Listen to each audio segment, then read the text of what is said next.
Hey everybody, it's Dwayne from GitKraken here. I'm here with one of the GitKraken ambassadors and awesome community members, Lance McCarthy. Hi, everybody. My name is Lance McCarthy. I am a developer based in Boston. You're also a Microsoft MVP, that's correct. Yes. Tell us a little about that work that you're doing there. So Microsoft MVP is similar in concept where I spend my free time and I give back to the community the same way that I was given, help in my early days as a developer.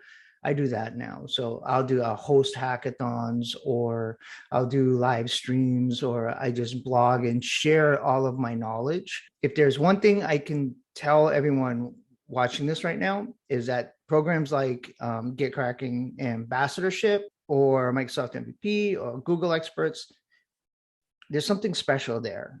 If it were not for them, I would not be where I am today. And I have not seen this in any other industry. Like my past career, I worked in courtrooms. I was a forensic counselor, psychology kind of thing, right? You don't really see that there. I came into the tech world and like everybody wants to help you. Yeah. So I'm trying to do that now for other people. Yeah, tech is interesting that way. The shared commons that we all have, we are building on top of each other's work. And it's something really awesome, especially around Git, and Git being one of the fundamental tools that lets us collaborate. Do you remember your first experience with Git or version control in general? I was exposed to version control before I was introduced to Git. So my very first one is called Team Foundation Services, TFS. And if you're not familiar with it, it's, your checkout code, but when you check something out, it's locked. So you get a file, it's yours until you're done with it. You make changes and you push it in, and then someone else can work on it, right? It's synchronous work. And that's what I was familiar with, right? So just pull it down, do what I got to do, make changes, save it, I'm done. And then I started playing with Git. And at this, I would say this is 2012-ish, 2013. It overwhelmed me, to be honest, because everything was command line and I wasn't doing a lot of command line back then.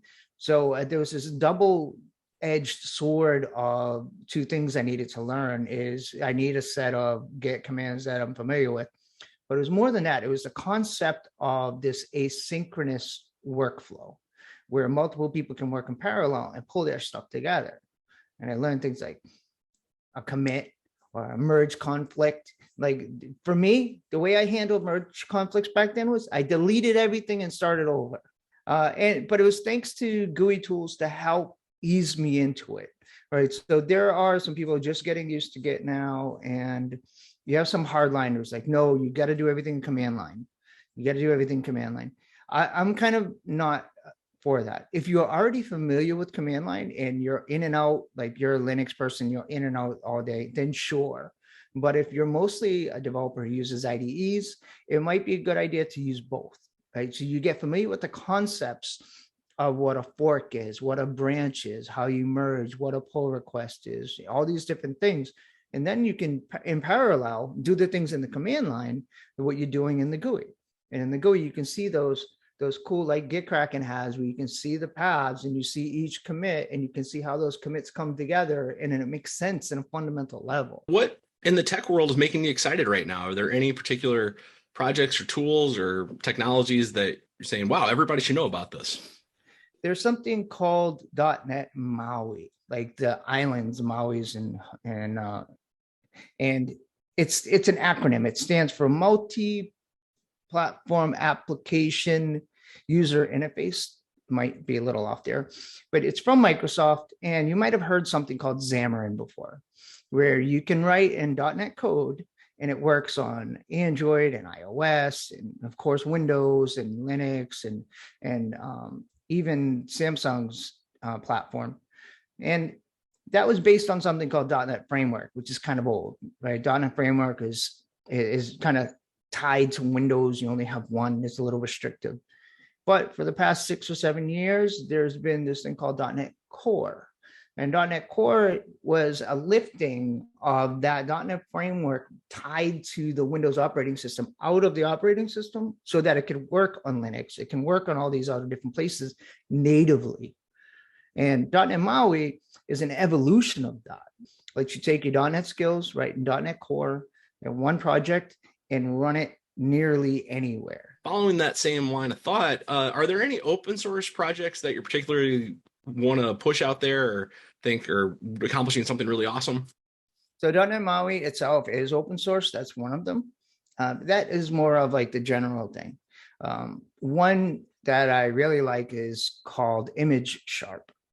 They're done by this team, SixLabors. It's not a very large team, but they're doing something huge.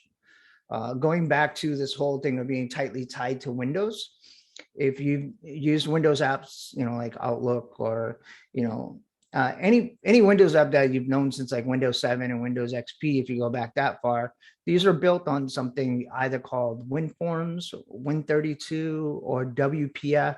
These are Windows-based technologies that you would build your application on top of. And the graphics that you have there are tightly tied to those APIs. So to draw a box, you use, Windows system.drawing.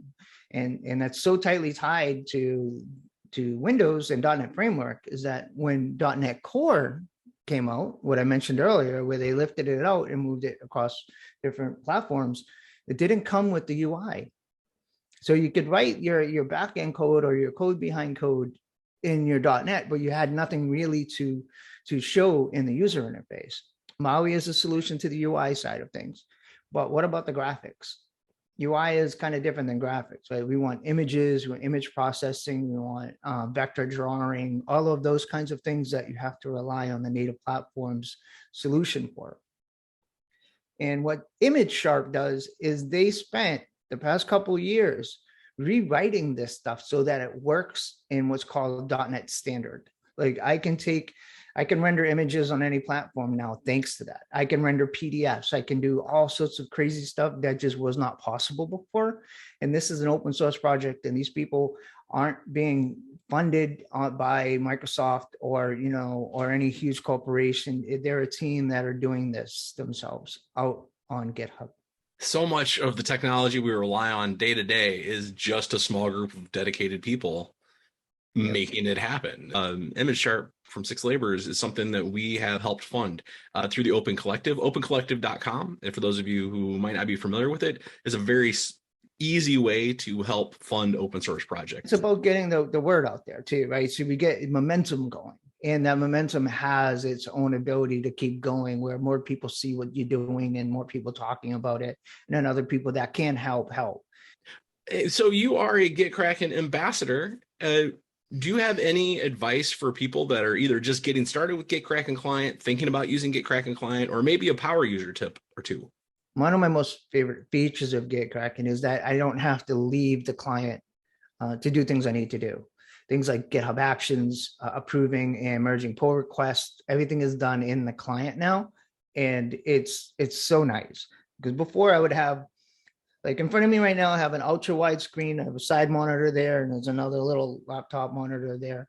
And I would have things moving windows around, doing all this stuff, multitasking. That comes with a cognitive cost, right? There's a tax there to do this kind of juggling. But now I just always have GitKraken Client open. Like it's one of the tabs that I always open in my toolbar. And I just open it, I change the project, and then I do what I need to do, and I'm done.